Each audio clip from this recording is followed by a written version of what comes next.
everyone, I'm Kristen J.B. Barrico from Group 2, H12D.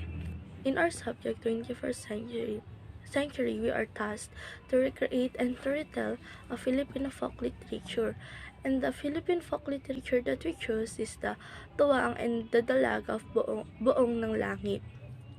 We entitled this our piece, Bittersweet Promises, and it tackles about the love and the hardship between the two people. That's all. I hope you will enjoy this short video podcast. The sounds of the riverbed flows through everyone's ears. The smell of the leaves and smokeless wind lingers on the noses. Tuwaang sits under the shades of trees atop the village's small hill, remembering his childhood sweetheart, the ever-beautiful Dalaga. From a blink of an eye, Tuwaang was brought back to his memories. Dalaga's laugh was surrounding in his ear, a laugh that cures even the bruises and aches from a hard day's labor. What will you do when we reach 19, Tuwaang? A bittersweet face appeared on Dalaga's laugh. She knew that life would be stagnant in the rural village, and one must navigate the big cities to break a living. I'd leave for Manila, Tuwaang. Why? Face it, Tuwaang. Nothing will ever happen to our lives here. I don't want to be a farmer for the rest of my life. I want to be a teacher. I met some people from Manila who are looking for young scholars to employ. They will provide some warehouse jobs too as a source of income, and the groups of students will board in the same unit. They've already talked to my parents about it, and they'd approve. Tuwaang just stared and curled his lips. I love you, Tuwaang, but my dream is facing me already. This is the first time Tuwaang heard Dalaga speak in more than just a short phrase. When will you leave? Tomorrow morning. Tuwaang asked for them to head home without any hint of joy in his face. The two walked somberly on green and muddy grasses, without a mutter or even just a meet of an eye.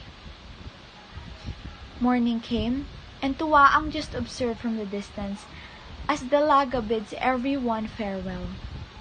The heavy atmosphere pierces every square of his lungs, while his eyes do nothing but watch as Dalaga looks for his presence. Tuwaang woke up with an epiphany. He finally found his purpose. The reminders of Dalaga's kisses on his cheeks drives the young man to search for her in the concrete hells of Manila. What? Are you crazy, Tuwaang? Stop being impulsive. You still act like a kid. Tuwaang ignores his sister and continues packing his things.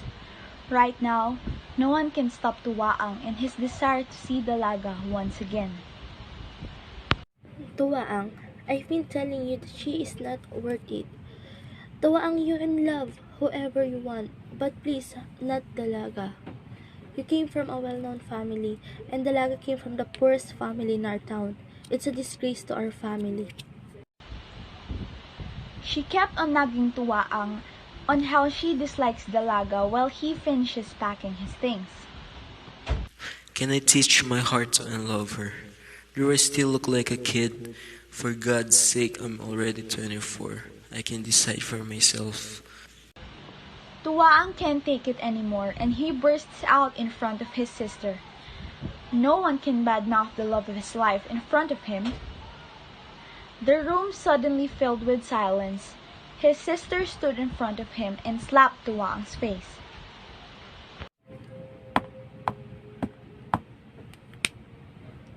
How ungrateful! We fed you, dressed you, and paid for your education. Just because of that dirty woman, you're willing to push your family away? You can see the disbelief in her voice. May I remind you that she left you 10 years ago with no proper goodbye. And you still think that her feelings for you haven't changed? Huh?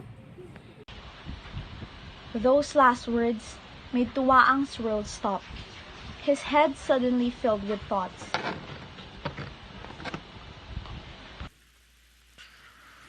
What if she found a new guy?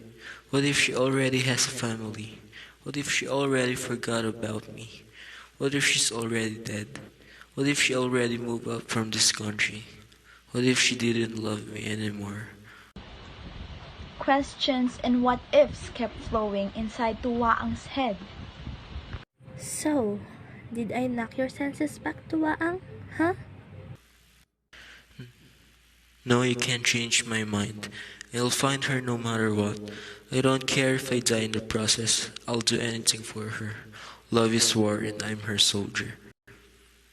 For me, Dalaga,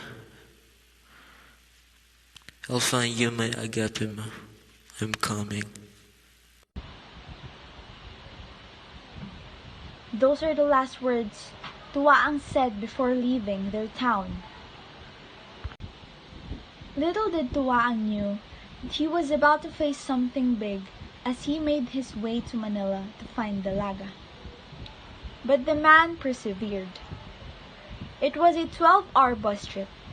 Throughout the ride, he imagined how simply he might return Dalaga back to their home. 10 years ago, Dalaga left their barrio to pursue her passion for teaching in Manila, until her hopes were shattered into tiny like pieces of glass. I am about to have a good life in this city and raise my family from poverty. But as the ambitious woman thought of her future, she was suddenly held captive by a group of human traffickers. Please, please, I am about to be a teacher. Please don't take me. Dalaga, along with a number of women, were taken to various bars and forced to wear intimate clothing and seduce men. Whenever these women refused, they would be beaten and tortured. Tuwaang finally reached Manila, where he began to search for Dalaga. It was about 12 midnight after a tough day of looking for the love of his life. Tuwaang was exhausted, so he entered the nearest restaurant. Before he knew it, he was in a club packed of VIPs and upper-class men. Tuwaang sat at the bar and asked for a drink as he rested. A Sazerac with an extra lemon, please. On your way, sir. While he waited for his drink, a girl with a charming, familiar face emerged on stage. As she danced effortlessly and gracefully, She looks so familiar. every inch Have of I her seen her skin showed. somewhere?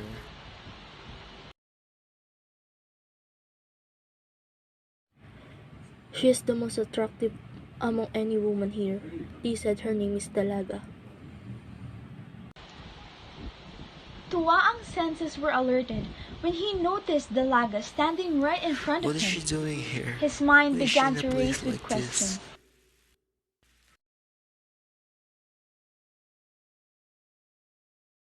He was so confused at his heart beats so fast. It can't be true. Holding back everything he wanted to say, he finished his drink and waited patiently for the show to end. As he was about to approach Dalaga, a wealthy man appeared and handed her My a shift is huge amount over. of I cash. don't need this. It was the governor. Dalaga's manager looked her in the eye as if they were telling her that if she refused, she would know what would happen next. In fear, Dalaga accepted the offer and was about to go with the governor. But in her hindsight, she saw a familiar face Dalaga, that come made her with me. feel like home as she Tuwaang, stared at is it him. really you?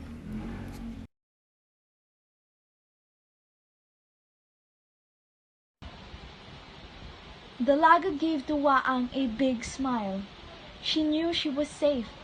so she ran into Tuwaang's arms. The governor, so frustrated, threw harsh words at Tuwaang and Dalaga. Who are you? Everything you all are doing is illegal. To her.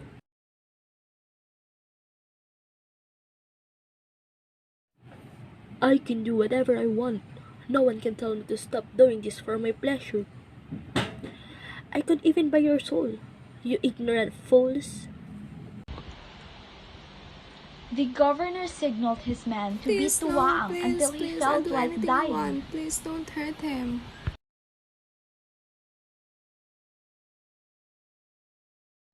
You should have thought of that before letting your stupid boyfriend get in the way. Tuwaang started to get in a fight with the governor's bodyguards. Dalaga took the opportunity to call for help and dial the police. Shortly after, the policeman came. The human traffickers had nowhere to go, and even Mr. Governor could not save himself. They were found guilty and faced numerous charges including coercion and fraud. In Dalaga's luck, the human traffickers were put behind bars. Tuwaang and Dalaga agreed to migrate to another country where they think it is more peaceful and tranquil. They are both aiming to start a new and happy life, and there they continue to love each other dearly.